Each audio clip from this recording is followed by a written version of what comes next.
I have to apologize in advance. I just came back from Asia, Taiwan specifically. I just got back on Saturday night, and so jet lag is such that it's actually midnight, actually 1 in the morning in Taiwan right now, so if I fall asleep in the middle of the lecture, please forgive me. Actually, the reason why I was in Taiwan is something that may be of interest to you. I was there because 4 of my former undergraduate students, who actually just graduated last June, started this thing called the Social Innovation Research Group. It is basically a social entrepreneurship incubator that they started in Taiwan. And it's really pretty cool. Only 2 of the 4 actually speak Chinese, but they all know how to hustle. And they've been over there basically now working on, and with Taiwanese entrepreneurs, ways in which you can merge business and potential business solutions to reduce poverty. And so they actually held an international symposium last Wednesday. And these are, I think back to when I was 22 years old and how absolutely useless I was amazed that they had all of these people from around the region there deliberating on how we can reduce inequality, but in this particular symposium, how do you create business solutions, private sector and public sector partnerships to reduce inequality. So I wasn't entirely not thinking about this next lecture in this next class, even though I was on the other side of the world. Indeed, what I want to talk about today is this issue of inequality. And one of the key things that came out of this symposium in Taiwan was that there are those who view growing levels of inequality to be normatively offensive. There are those who argue that growing levels of inequality lead to greater inefficiencies in the economy. Either way, it seems that in many countries, many contexts, and indeed here in Canada as well, this issue of inequality is a growing one and one of increasing importance. Over the last few weeks, we've looked at, with the exception of a few makeup lectures here and there, we've basically been asking ourselves questions of aggregate economic growth. How do countries facilitate economic growth, or how does the global economy more generally facilitate economic and aggregate economic growth? Today what I want to do actually is disaggregate this question. And by disaggregating, what we want to do today is begin to look at some of the distributive consequences of economic growth. In other words, what I want to get at today are the 2 following questions. Who gets what and why? When we consider aggregate economic growth, who gets what and why? And if you think about it, in many ways, this will help shape some of your papers. Now, this lecture itself is not the only one, and indeed the readings today are not the only ones that will shape your papers. This is just yet another set of perspectives on this question of the relationship between economic growth and inequality. But I want to stress anyway that this idea of seeing inequality, and by which I've shown you this picture here of some of the slums of Mumbai in India, I want to stress too that seeing inequality today is an important part of how you might want to go forward in thinking about your papers. I use the term seeing inequality purposely. I think it's important for us to actually not just simply talk about inequality or think about inequality or read about inequality, but rather I think it's important that we see inequality. One of the things that I stress for all of my students is for you to get yourself overseas, for you to get yourself in other parts of this fine country, and to what I call bear witness. Actually, this is a phrase that's used in human rights circles, bearing witness. To actually see human indignity with your own eyes, to actually witness it and allow it to impact you. Some of you might know I teach a course in Shanghai every summer, and one of the great experiences we have, and I've relayed this to you already, is how we go for this walk throughout this, this 21st century cosmopolitan city of Shanghai, and we sort of peel away some of that veneer, and you get a real sense of the underlying poverty. right? That really makes up that city when one considers the tens of millions of migrant workers, for instance, and seeing with your own eyes, as I described to you in the past, seeing a baby sleeping on a bag of garbage. This is a type of human indignity that I think we should all bear witness to. Indeed, I've been fortunate enough in my own work to travel to parts of the world where I'm doing research now in India and South Africa and hanging out in the slums and really seeing with my own eyes what it means to be poor. Right? Where you're not just reading about poverty, but where you actually see it, you smell it, you experience it, and as I suggested here, to bear witness. The second way in which we see inequality is by counting inequality. And here, when I talk about counting inequality, I'm talking about data. But I want to stress to you that in politics, counting is never objective. We think of counting, and maybe in economics or certainly in arithmetic and mathematics, we think of the act of counting as being an objective exercise. 5 is 5, 10 is 10. There can be nothing more objective than those simple facts.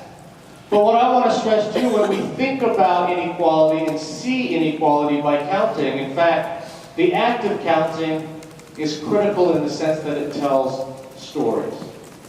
It's a normative project. The way in which we count allows us to tell stories. Aggregate data, for instance, tells us one story. But when we take that data and we disaggregate it, it tells another story. During the mid-1990s through the mid-2000s, or the first decade of the 2000s, here in Canada, the poverty rate decreased by 30%. This is a phenomenal number.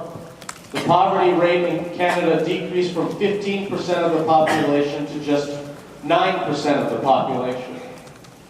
These are a set of facts. These are a set of numbers. This is how we count inequality, and we in many ways congratulate ourselves in saying we've reduced poverty in the aggregate by 30%. But when you consider that 9% of the Canadian population equals approximately 3 million people, that number should scare you. That 3 million people, not 3,000, 30,000, 300, 3 million people in Canada continue to live in poverty. So you can say 9% is a wonderfully low number, but when you put it into an absolute number of 3 million people, you say to yourself, boy, that's pretty bad. The point here is counting inequality, and the way in which we count inequality gives us different perspectives. And it's political how we count these numbers. It's political what these numbers might mean in the end.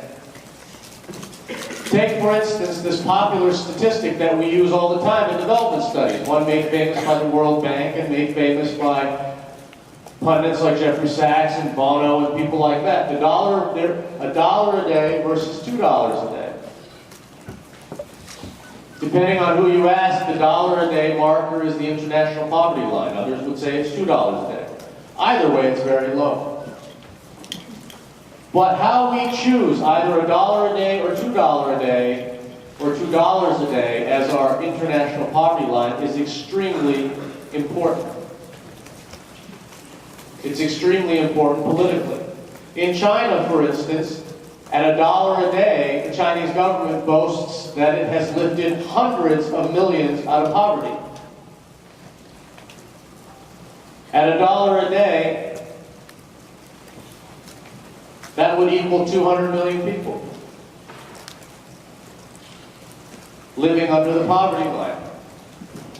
However, if you raise that to $2 a day, the fact of the matter then is that 45% of Chinese continue to live under that poverty line. So you can say less than $1 a day, the Chinese government, the Chinese economy has done a phenomenal job of lifting hundreds of millions out of poverty. But when you just lift it just slightly to less than $2 a day, that's 600 million Chinese people living on less than $2 a day. How you count is extremely important. How you count and the numbers that you use will allow you to see things differently and allow you to see inequality differently.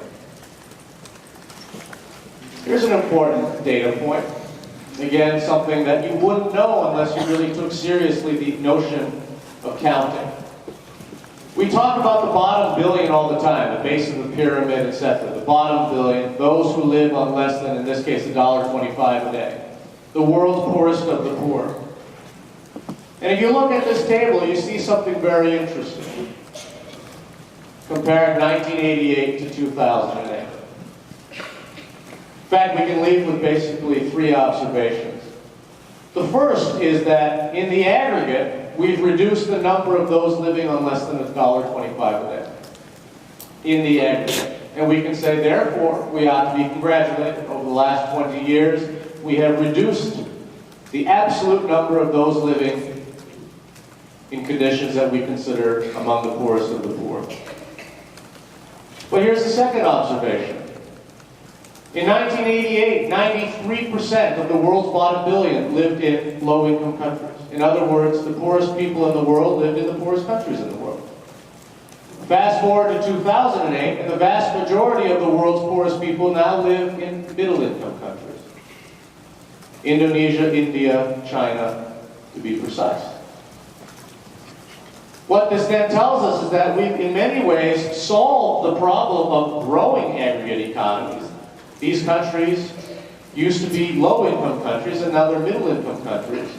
And yet inside these middle-income countries, the number of those living under conditions of absolute poverty remain extremely high. In other words, countries have become richer, but the poor people in those richer countries have remained poor.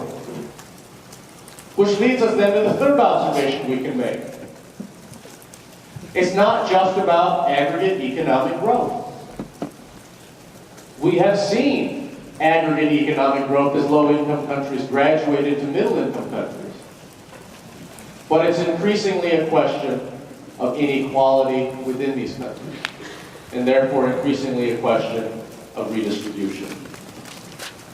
In many ways, if you think about it, all of this talk about the 99 versus 1%, all of this talk about growing levels of inequality and socioeconomic injustice reflect this very trend. That while the aggregate economy continues to grow, levels of inequality also continue to grow.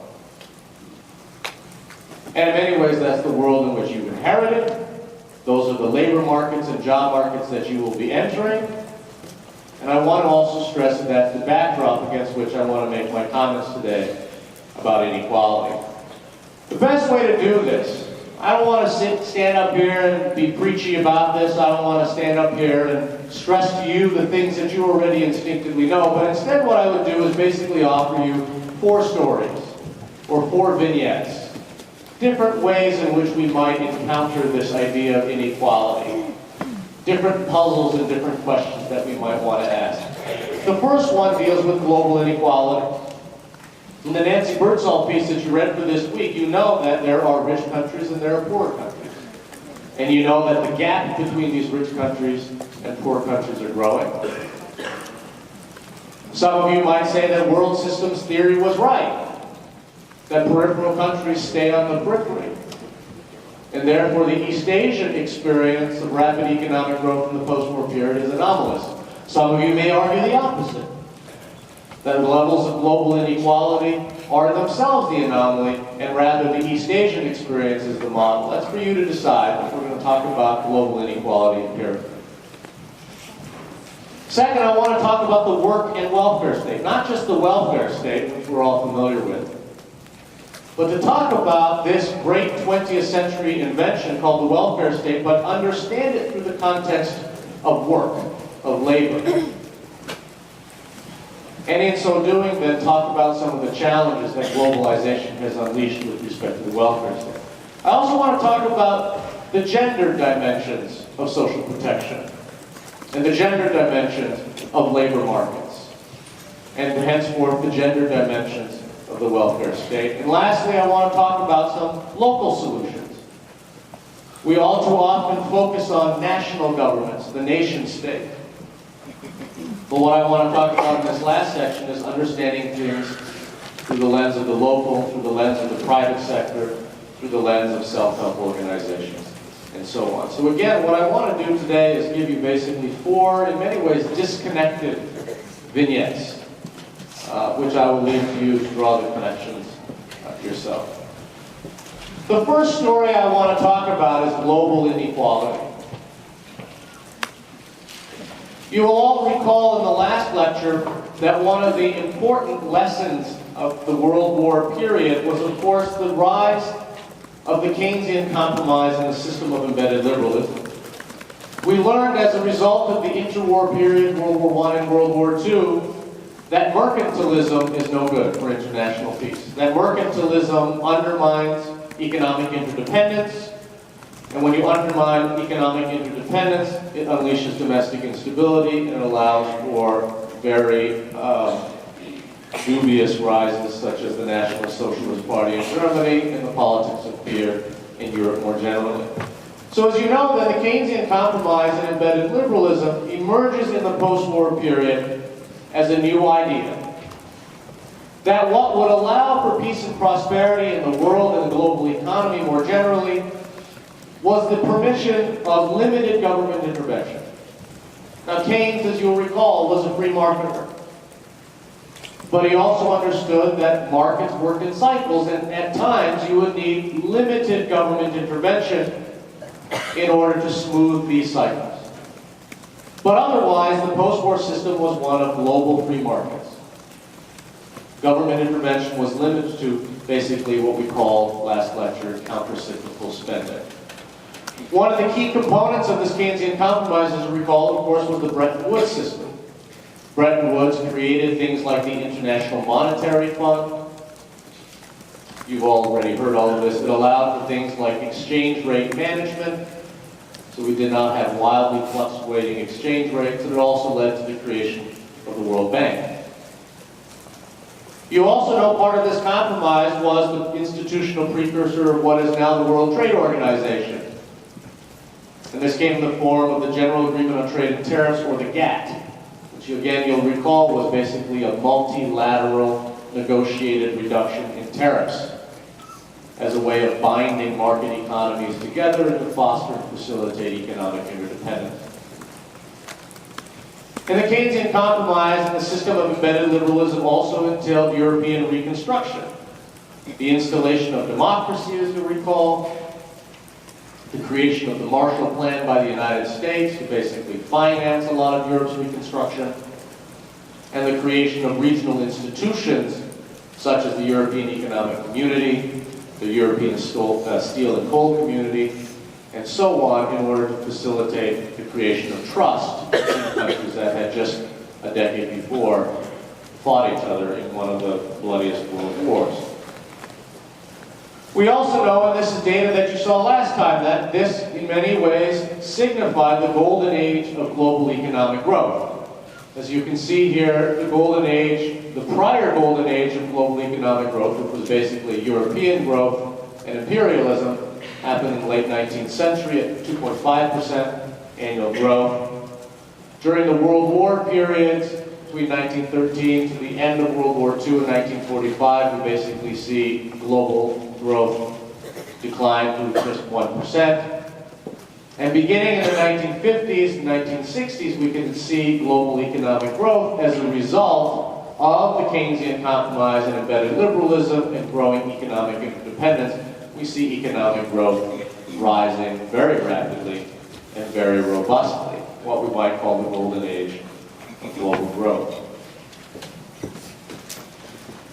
You'll also recall this table in the last lecture that there was after the golden age period beginning in the 1980s. And here we can see, actually, we can make a few observations. First of all, the golden age of global economic growth does not last. It's a 1950s and 1960s phenomenon through the 1970s, but these economies in general, with the exception of East Asia, begin to slow down by the 1980s. So we see aggregate slowing down, if you will. We see an aggregate slowing down of global economic growth beginning in the 1980s, but also, as you can see from this table, not only do we see in the aggregate these economies slowing down, but also much more uneven development. Some countries and some regions continue to grow, not as rapidly as before for sure, and other regions begin to fall off. The question then is why? Why do we see this really robust period of aggregate economic growth from the 1950s and 1960s, really across the board, and then why do we begin to see economic slowdown in the 1970s and 80s, and why do we begin to see more uneven development in the growing gap between rich countries and poor countries beginning in the 1970s and 1980s? Something happens in the 1970s and 80s that leads to or contributes to this growing divergence. The first is something we've all heard about, globalization. If one thinks about it, what embedded liberalism was in the Keynesian compromise was really a form of managed globalization. It was a way in which all economies in the world could get together and together negotiate the terms of what would become a more globalized economy. So tariffs were negotiated multilaterally.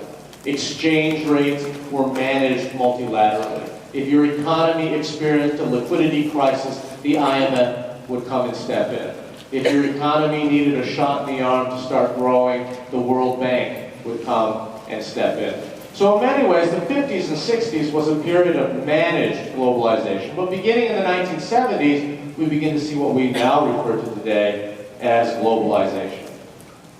We begin to see in the 1970s and 80s, first and foremost, the breakdown of Bretton Woods. The Bretton Woods system was held robust in the 1950s and 60s primarily because of U.S. power and American hegemony. Beginning in the 1970s and 1980s, however, this American hegemony begins to be questioned. Think about it. America is embroiled in its own domestic instability with the civil rights movement. Its adventurism in terms of international relations was now being tested as America was being slowly defeated in Vietnam. It was now entering into the height of the Cold War with issues and tensions and conflicts in places like Afghanistan. So American hegemony become on the decline. And one of the things that we see, in fact, happen is that economies begin to lose faith in American leadership. And to make a long story short, basically we see some economies in the world, notably the French, begin to take a run on American hegemony. And what we call it, began to take a run on the American dollar. And it was at this point that the American president, Nixon, said, forget it, we're not doing this anymore. We've bankrolled this global economy for 2 decades now. Right? We've underwritten this global economy by being the lender of last resort and putting all this money in the IMF and putting money into European reconstruction. And now we have the French taking a run on the US dollar. Forget it. You want to manage your own exchange rates? Go ahead. And what we see is exchange rate liberalization. Whereas in the 1950s and 1960s, everybody agreed to manage their exchange rates, we begin to see in the 1970s and 80s everybody wildly fluctuating their exchange rates. In other words, the basis of the Bretton Woods system began to collapse. And we begin to see the globalization of capital, money. Money starts zooming around the global economy at an unprecedented rate. We used to use money just to buy things. We now use money as a speculative tool. We invest in money. We trade money. For instance, just to give you some sense, in 1983, the amount of foreign exchange traded daily, by which I mean people trading currencies.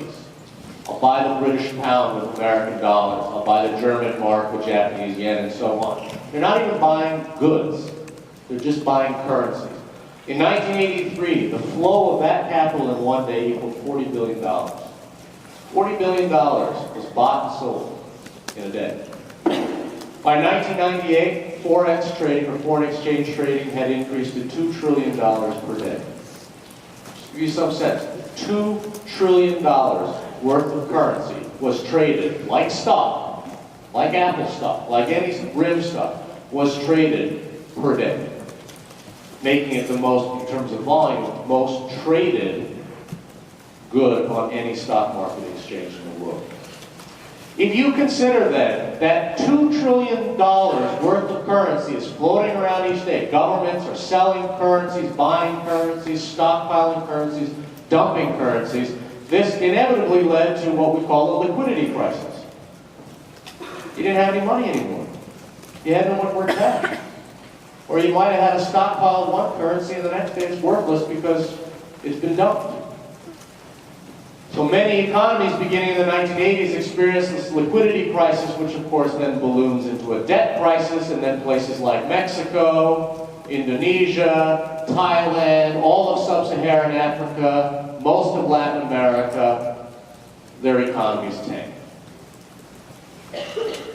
So one of the direct consequences of financial globalization and the breakdown of Bretton Woods was the increased flow of capital, and the increased flow of capital contributed then to economies stalling, economies breaking down. A second thing happened in the 1970s and 80s, technological change. Part of this financial globalization that I've just described to you was facilitated by technology. It wasn't like in the old days where, if you were going to trade for US dollars, you'd have to bring a sack of US dollars to the trading table. Now everything was done on computer, at the touch of a button. Which of course I know seems ridiculous to all of you, but it wasn't that long ago when you really did have to bring a sack of US dollars or bars of gold or whatever it was that you were trading. Now with the touch of a button, through this technological change, you actually had these massive flows of financial capital. But technological change also affected labor, workers. Technological change basically meant that jobs that human beings used to do no longer had to be done. They could be automated. So the days of the Fordist factory, where you had thousands of workers working in a factory using their human labor to make things, were gone. And increasingly what we saw in the 1970s and 80s was basically no creation of any new jobs. We saw surplus labor. People without jobs. People without wages. People without incomes. We also see, beginning in the 1970s and 1980s, on the one hand, a neoliberal resurgence. And this was the argument then that institutions like the World Bank, Washington, D.C., the IMF, we saw the rise or the re-rise of an orthodoxy based on private sector-led economic growth. This was the era of what people have critically called structural adjustment programs, whereby the World Bank would say, we'll loan you money, but it's under the condition that you privatize, that your government get itself out of the economy, that you let free markets rule, that you disengage from Keynesian countercyclical spending, and so on. We begin to see through this neoliberal resurgence, basically, the decline of embedded liberalism.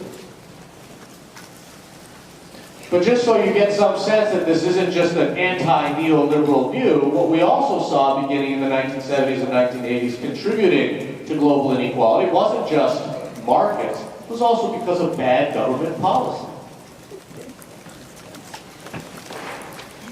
Governments investing unwisely. Governments not financing education, for instance. Government corruption, whereby billions of dollars leak out of the economy because it's lining the coffers and pockets of other people. So beginning in the 1970s and 80s, you have a combination of a neoliberal resurgence where government gets out of the economy, but you also have governments making bad policies. And in so doing, then leading to growing levels of inequality, where the rich stay rich and the poor stay poor. Just to give you some sense, in terms of the empirical basis of this global inequality, you can see here in terms of the absolute gap that the rich countries are getting richer and that the poor are staying poor. Even poor countries with high growth rates, and one of the success cases in Southern Africa, of course, is Botswana, with an annual growth rate of 7.5%, will still take 44 years for it to close the absolute gap in terms of its per capita GDP versus that of the average of rich countries at 14,000. But as you can see here, economic basket cases like Congo, for